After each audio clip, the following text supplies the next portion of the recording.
This video is going to focus on a few more advanced features of a spreadsheet. In particular, I'm going to look at the if command and also look at the and command. So in the last video I looked at how I could put data into one cell and then reference it from another cell. So using the dollar signs, you can make sure that it doesn't change, that this, however you define this, it won't change when you copy and paste it into other cells. So I really recommend doing this with any formula that you make or anything that you base other things off of. If you're going to have a particular cell that users are going to be putting information into, and then you want to define a function based off of that, make sure that you use the dollar signs so that if you happen to move this, as happens when you build things, you sometimes want to move things around, it's going to keep everything defined the way you want it defined. So let's talk about the if command. So if I just say equals if, you can see LibreOffice here is saying if. So the general format of the if command is if, and then it's going to have some sort of test. So for instance, a test could be, is this cell, which is B2, so is B2, B, so $sign B is $2, is it greater than 0?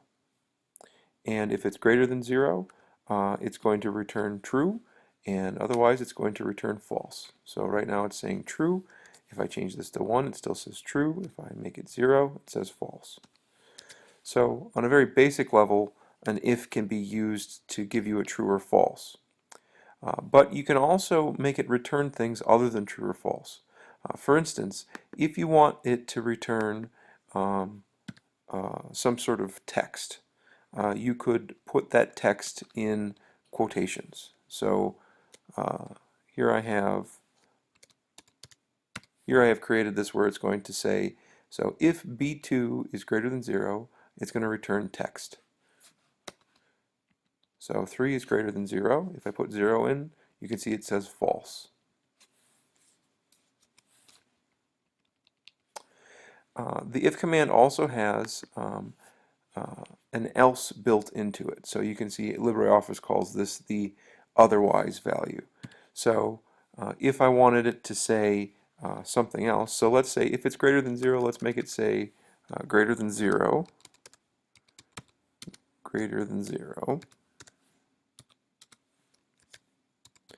If it's less than 0, let's have it say less than 0, or actually just 0 or less than 0. So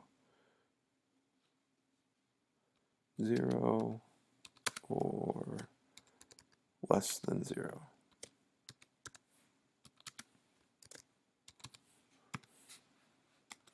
Alright, so now when I change these values around, if I put in 0, it says 0 or less than 0. Now the nice thing about an if statement is that you can chain these ifs together. You can actually put ifs inside of ifs, and this is where it can get a little bit more complicated. And so I recommend that when you start doing stuff like this, you make individual ifs without nesting them inside of each other. However, after you get a little bit more advanced, what you can do is the otherwise bit here, so this can become something else. This could become another if statement. So let's say if b is greater than 0, it'll say greater than 0. Otherwise, we can make an if statement that says if, and then we follow the same format, if parenthesis this b2, so if $b $2 equals 0. So if it equals 0, let's have it say 0. So I'm putting 0 in quotes. Otherwise, so this is the otherwise in this second if statement, it will say less than 0.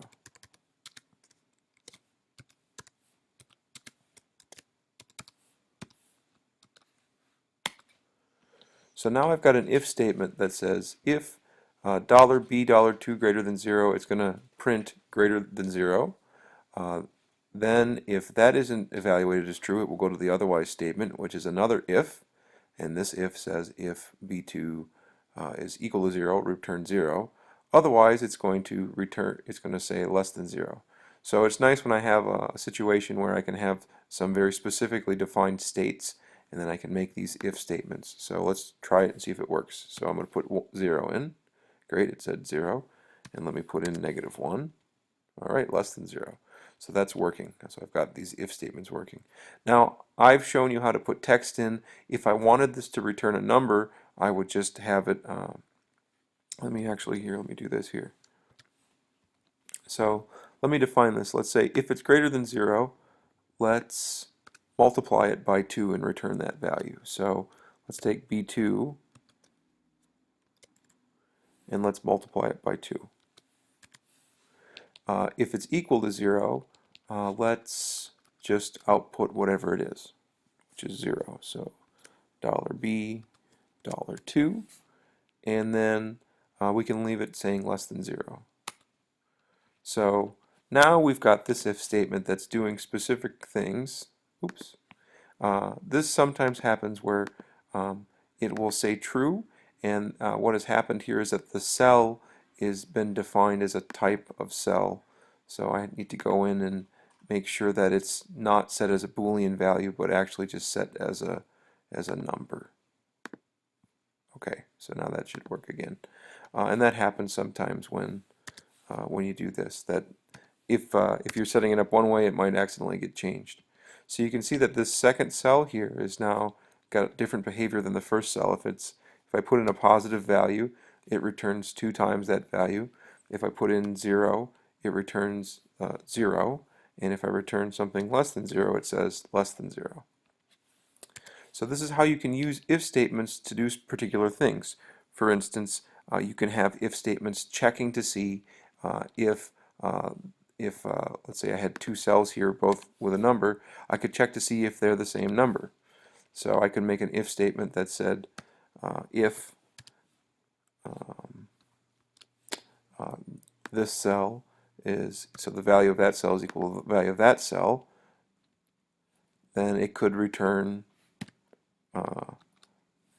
something that says same. And otherwise it would say different.